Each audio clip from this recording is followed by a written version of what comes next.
Hello, my dears, Daniela here, and welcome back to Spa Marketing Made Easy. If you are new here, I am so glad that you found us.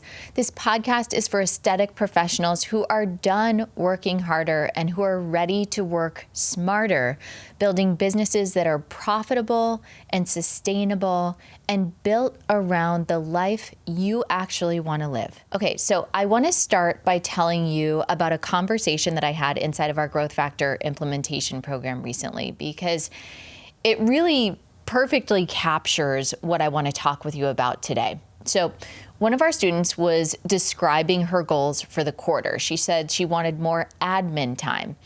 And I had to stop her mid-sentence because there were two changes of language. Number one, you're not doing admin time, you're doing CEO time, okay? But here's the deal. When you are thinking about what a CEO actually does, your AI tools can handle admin. So inbox management, routine scheduling, supply orders, the hundreds of small tasks that keep the light on. But the vision, the strategy, the connection with your community, the development of your team, those things are not admin tasks. They are irreplaceable. And the moment that you start calling your work as the CEO admin time, you start treating it like something that can wait. It cannot wait, because everything that you are working towards, the freedom, the revenue growth, the team that actually runs without you, all of it lives on the other side of you protecting this one thing. So today we are doing a CEO time audit, and we're going to talk about what CEO time actually is and what it's not.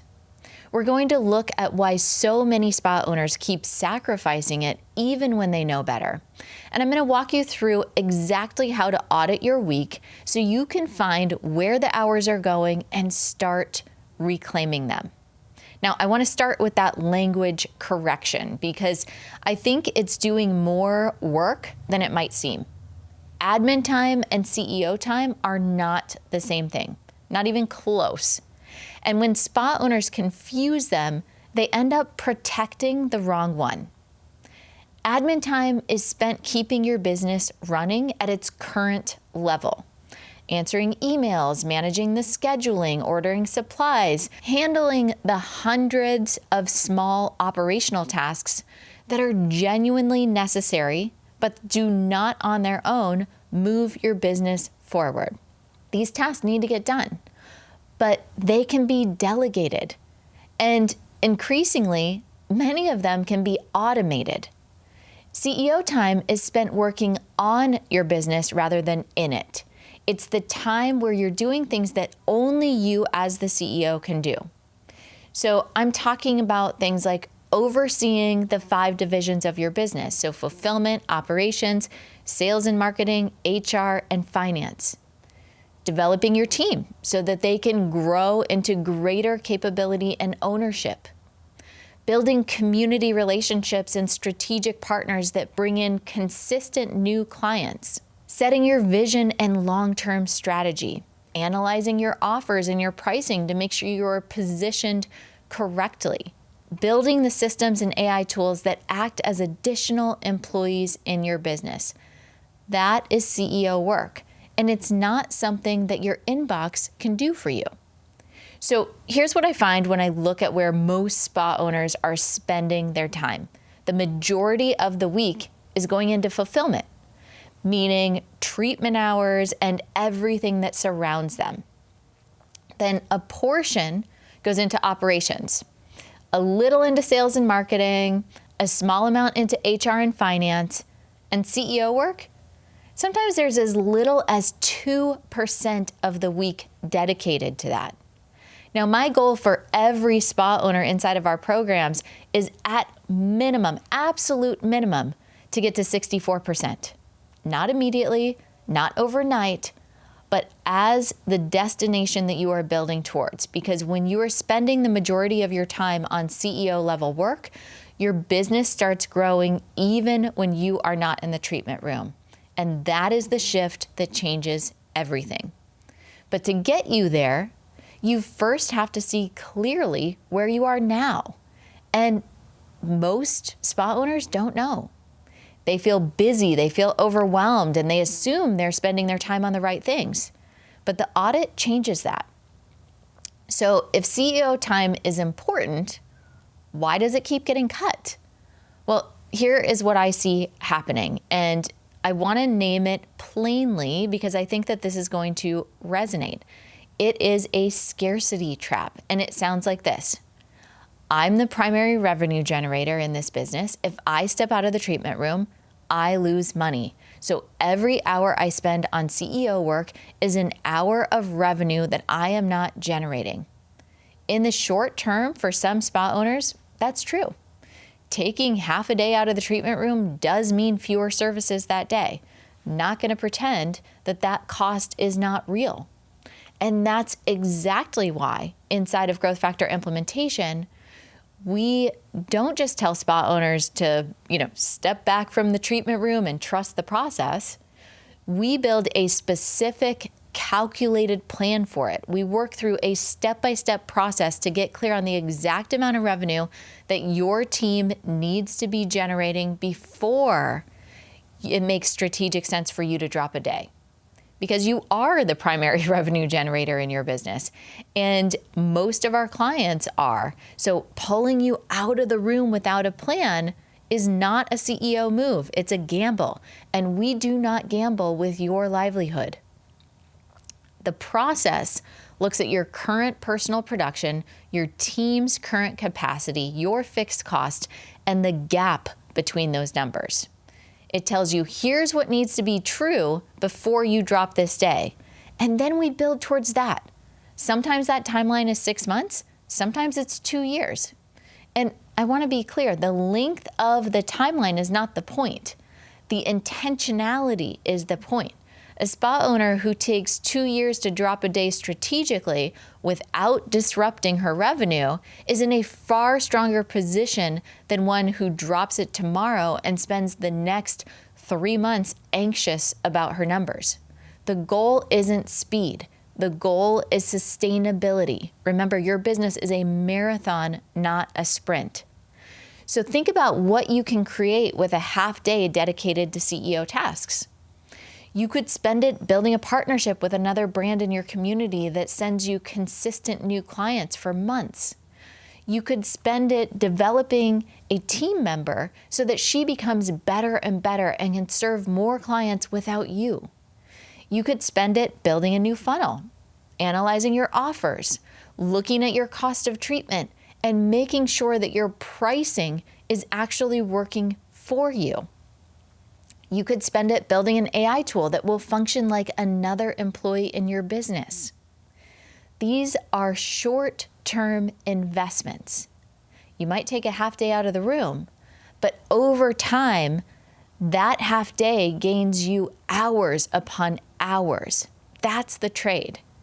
And when you see that clearly, the math starts to look very different. The second reason CEO time keeps getting sacrificed is what I call the Susie problem. You build a protected block into your week. You have everything planned out, every intention of keeping that. And then Susie calls and she really needs to get in. And you think, oh, it's just this once. And then you move the block. And then it happens again and again. And little by little, the CEO time that was supposed to be yours disappears. Your clients' appointments are available when your schedule is available. You do your best to accommodate them, but the CEO block time is non-negotiable. That block has a name on it and it's yours. Protecting it is not selfish. It's what makes everything else possible. Our business at Addo is structured very much like a spa. I'm the CEO, my coaches are my providers, and just like any spa owner who's been in business for a while, I've had seasons where I was fully in the room and seasons where I have backed out. Right now, inside of our Growth Factor implementation program, there are 16 one-on-one calls included. Some of those calls are ones that I only handle. Others I've removed myself from entirely. If I look at 2025, I was fully out of the room. In 2026, I made the decision to step back in for specific calls. And I could, if I wanted to, run calls from 8 in the morning till 5 in the afternoon, Monday through Friday. The demand is there. But that would be a short-term gain that would cost us long-term growth. So instead, I'm investing my time in building AI tools to support my coaching staff and in making myself available for their development so that they get better and better at delivering results for our clients. Once a coach can run a call as well as I can or better, I remove myself from that call. That's the standard. That's the process. Your business will work the same way. There will be seasons where you're more present in the treatment room and seasons where you're further from it. Neither one is a failure. Both are strategic. The key is that it's always a season and you're always working to ensure that the tasks on your plate are ones that genuinely require you. Now that we understand what CEO time is and why it keeps getting eroded, let's talk about how to actually find it in your week, because you cannot protect what you cannot see. Now, we run a time tracking exercise twice a year, usually every January and June, with our entire team. And the purpose is simple: to understand what everyone is actually doing, when they're doing it, and what can we get off of their plate. Because busyness is not the same as productivity. And most people, when they actually track their time, are surprised by where it's going. This year, we've actually added the time tracker in again. We did 2 weeks in March because we are so heavily invested in AI right now and building out our own AI team. We need to ensure that each person on the team is doing only the things that they can do. So let me tell you how the time audit works. So for 1 week, you are going to track every single hour by listing what you're doing in 15-minute increments, not just your work hours, every hour across both your work and life categories. You're looking for the full picture of where your time is actually going, not just where you think it's going.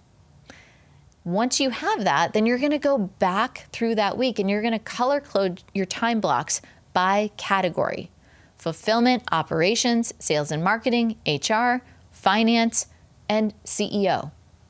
Everything outside of work, family, personal care, household tasks, what you end up with is essentially a pie chart of your actual week. And most spa owners, when they see it for the first time, have one of two reactions. Either they're shocked by how much time is going into fulfillment and how little time is going into CEO work, or they discover that a significant portion of their week is disappearing into tasks they didn't even consciously register, things that felt productive but were not really moving anything forward. So this is why it's important to do all of your hours and not just your working hours, because the goal is to build a business around the life you want to live. That means having quality time available for your kids, for yourself, for your friends, for your hobbies. For me, I've been in seasons where I've worked 12-hour days, and that was normal. That is not fun. That is not balanced. That is not sustainable. So I like to look at what I'm doing with my time from the moment I wake up to the time that I go to bed. I did this exercise myself during a very busy season when my husband was traveling quite a bit for work. I sat down, I did an honest tracking of my week, and I found that I was spending about 30 hours a week on household tasks. Not because those tasks weren't necessary, but because I had not looked at that number clearly before. I'm talking about food prep, laundry, unpacking the Amazon boxes, right? So seeing it clearly on paper changed how I thought about it. It was no longer just keeping the house running. It was 30 hours that were not available for anything else. And that data led me to hire a housekeeper, which freed up both time for my family and dedicated time for work that I did not have before. The numbers do not lie. And sometimes the thing that needs to change is not the thing that you were expecting. So once you've done the audit and you can see clearly where your time is going, the next question is, what can I do about it? There are really 3 options for any time block that should not be yours. You delegate it, you eliminate it, or you hand it to AI. My goal for every spa owner who does this exercise is to find about 10 hours per week that we can get off of your schedule. 10 hours that are currently being spent on things that do not require you specifically, that we can redirect to CEO work. That's the target. And more often than not, when you do the honest audit, those 10 hours are there. They're just hidden inside of habits and assumptions and tasks that you've never questioned before. So when you start protecting CEO time, you will face a very specific kind of pressure. The pressure of all of the things that feel important that are suddenly not fitting into your schedule. And I want to give you a new way of thinking about that, because not everything that feels important actually belongs in your week right now. There's a way to look at your task list that puts every item into one of 4 buckets. So urgent and truly important, those things need to get done immediately. Important but not urgent, those need to get scheduled into your protected CEO time. Urgent but not actually important, those get delegated. And neither urgent nor important, those get eliminated. Most spa owners are spending the majority of their time in that 3rd bucket. Things that feel urgent, but are not actually moving the business forward. The reactive scheduling, the problems that they jump to fix because they are there and because fixing those things feels productive. And the CEO level work, the things that are genuinely important but not screaming at them, keeps getting pushed. So the filter that I want you to apply is this. What are the 2 or 3 things that if I focused on them consistently would have the biggest compounding effect on my business over the next 90 days? Everything else gets held in that filter. If it does not move on one of those things forward, it waits. It might be a great idea for next quarter or maybe next year, but right now, the only thing that you are focused on is this. James Clear, who wrote Atomic Habits, talks about the idea of getting 1% better every day. Not a dramatic overhaul, just consistent small progress compounded over time. That is what CEO time does for your business. You might not see the result of a protected CEO block in week 1, but 6 months of protected CEO time builds into something that no amount of reactive busyness can build. There's also something worth naming about how time expands to fill the container that you give it. If you give yourself 8 hours to complete something, it will take you 8 hours to complete. If you give yourself 2 hours, it will take 2 hours.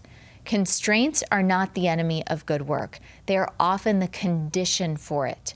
So when you're building your CEO time blocks, be intentional about the container. A protected 2-hour block with a clear agenda will almost always outperform an open-ended afternoon with no defined purpose.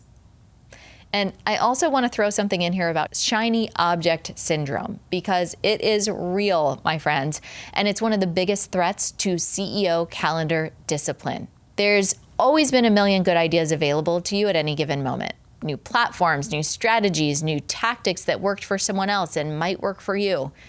Every one of them has some merit, but not every good idea deserves your attention this quarter.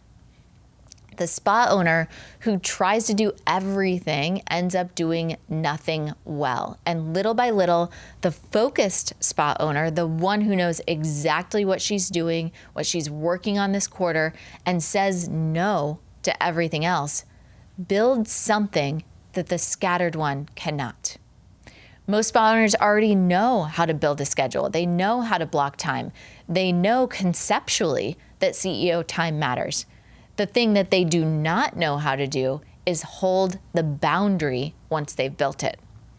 So it's not really a calendar problem, it's an accountability problem. And I just want to add a side note here.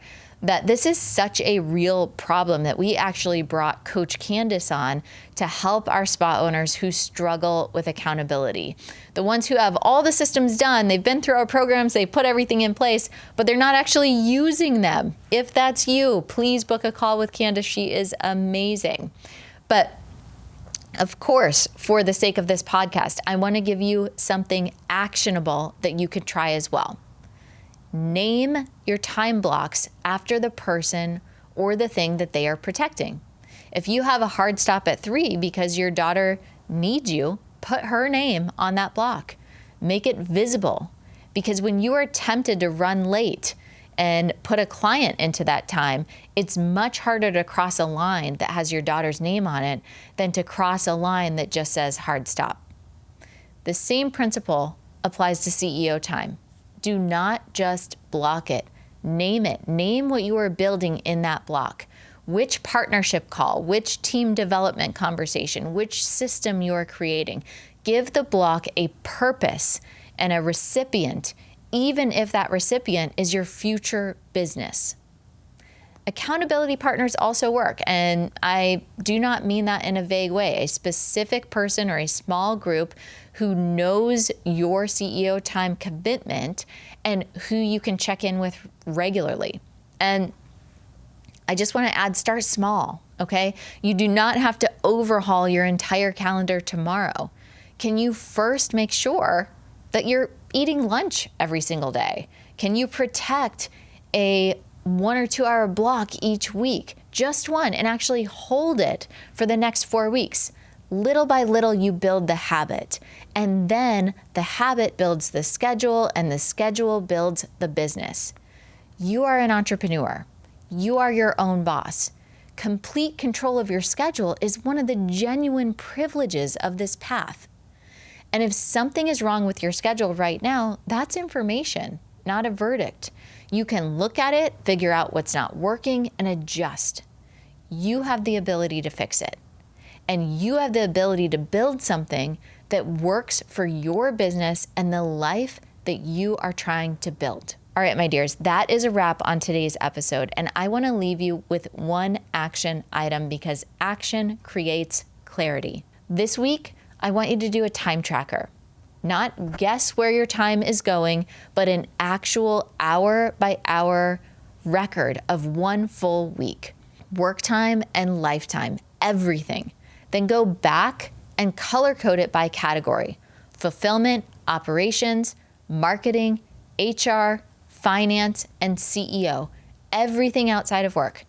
Look at what you find and ask yourself 3 questions. Where is more time going than I realized?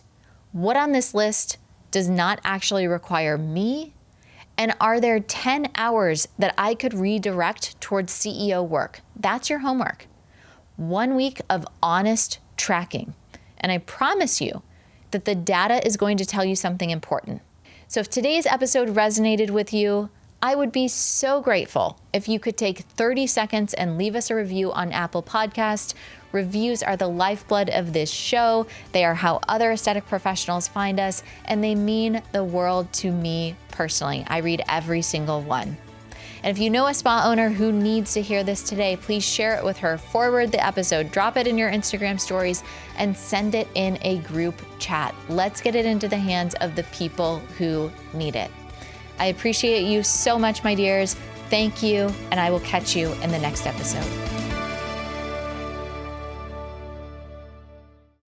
Quick reminder before you leave, if your spa growth still depends on you doing more, it's time for a shift. Watch The System Shift, a free training designed to help spa owners break past that $25,000 to $35,000 month plateau without adding more treatment hours. You'll learn the CEO level systems that help you scale while protecting your time, your values, and your peace. Go to grow.autoaesthetics.com/podcast and watch The Systems Shift. That's grow.autoaesthetics.com/podcast.